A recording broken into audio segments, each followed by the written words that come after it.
दोस्तों, अगर आपकी पत्नी भी आपको धोखा दे रही है तो आप इन 4 तरीकों से समझ सकते हैं। इन 4 तरीकों को समझने के बाद आप तुरंत पता लगा सकते हैं कि आपकी पत्नी आपको धोखा दे रही है या नहीं। दोस्तों, अगर आपको ये कहानी अच्छी लगे तो वीडियो को लाइक कर देना। चलिए दोस्तों, कहानी शुरू करते हैं। एक समय की बात है, पहाड़ियों के बीच बसे एक अनोखे छोटे से गाँव में राज नाम का एक आदमी रहता था। उन्होंने अपनी पत्नी मीरा से खुशी खुशी शादी कर ली। उन्होंने अपने पूरे वर्षों में एक साथ आनंद, हंसी और साहचर्य के अनगिनत क्षण साझा किए थे। हालांकि जैसे जैसे समय बीतता गया, राज को मीरा के व्यवहार में सूक्ष्म परिवर्तन नजर आने लगे, जिससे वह उसकी भावनाओं की वास्तविक प्रकृति के बारे में हैरान और अनिश्चित हो गया। राज, एक विचारशील और बोधगम्य व्यक्ति, ने इन परिवर्तनों का और अधिक पता लगाने का निर्णय लिया। उसे यह समझने के 4 विशिष्ट तरीके मिले कि मीरा उसे धोखा दे रही थी या अभी भी गहराई से प्यार में थी। ये तरीके या तो उसके संदेह को शांत कर देंगे या उसे दिल के दर्द के रास्ते पर ले जाएंगे। पहली विधि जो उन्हें सूझी वह मीरा के संचार का अवलोकन करना था। उसने देखा कि मीरा अपने फोन के बारे में अधिक गुप्त हो गई थी, अक्सर देर रात तक मैसेज करती रहती थी। इससे राज की असुरक्षाएं भड़क गईं, जिससे उसे आश्चर्य हुआ कि क्या वह किसी और के साथ रोमांटिक संदेशों का आदान प्रदान कर रही थी।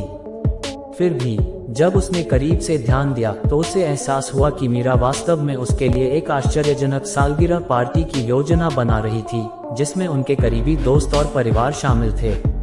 उसका देर रात तक संदेश भेजना उसकी जानकारी के बिना व्यवस्थाओं के समन्वय का परिणाम था।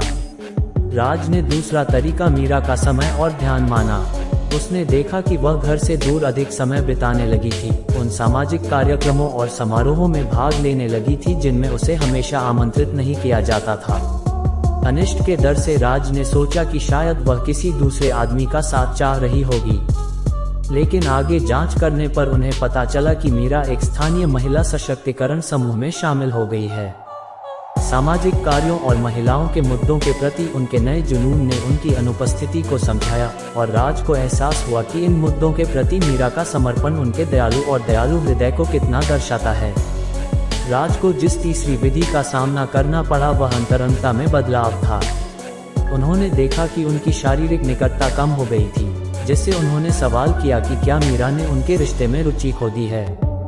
हालांकि एक खुली बातचीत के बाद मीरा ने खुलासा किया कि वह व्यक्तिगत स्वास्थ्य समस्याओं से जूझ रही थी, जिससे उनका आत्मविश्वास प्रभावित हुआ था। उसकी भेद्यता और अपने संघर्षों को साझा करने की इच्छा ने राज में उसके भरोसे की गहराई को दर्शाया। अंततः राज को चौथी विधि सूझी, मीरा की भावनात्मक उपलब्धता। उसने देखा कि वह शांत और अधिक चिंतनशील हो गई थी, जिससे उसे आश्चर्य हुआ कि क्या वह भावनात्मक रूप से अलग हो गई थी। फिर भी जब उन्होंने इस विषय पर बात करने का प्रयास किया तो मीरा ने उन्हें अपने सपनों और आकांक्षाओं के बारे में बताया, जिन्होंने एक नई दिशा ले ली है। उसने अपने डर और अनिश्चितताओं को व्यक्त किया, जिससे राज को उसकी भावनाओं और विचारों की जटिलता को समझने में मदद मिली। अंत में राज को एहसास हुआ कि उसका प्रारंभिक संदेह उसके अपने डर और असुरक्षाओं से प्रेरित था। धैर्य, खुले संचार और मीरा के दृष्टिकोण को समझने की इच्छा के माध्यम से उन्होंने सच्चाई को उजागर किया। मीरा उन्हें धोखा नहीं दे रही थी, बल्कि वास्तव में व्यक्तिगत विकास और परिवर्तन से गुजर रही थी। जैसे ही उन्होंने इन चुनौतियों को एक साथ पार किया, उनका प्यार पहले से कहीं अधिक मजबूत हो गया, इस बात की पुष्टि करते हुए कि विश्वास और समझ उनके स्थायी बंधन की नींव थे। और इसलिए पहाड़ियों के बीच सुरम्य गांव में राज और मीरा की प्रेम कहानी फलती फूलती रही, जिसने सभी को याद दिलाया कि प्यार समय और अनिश्चितता की परीक्षाओं का सामना कर सकता है।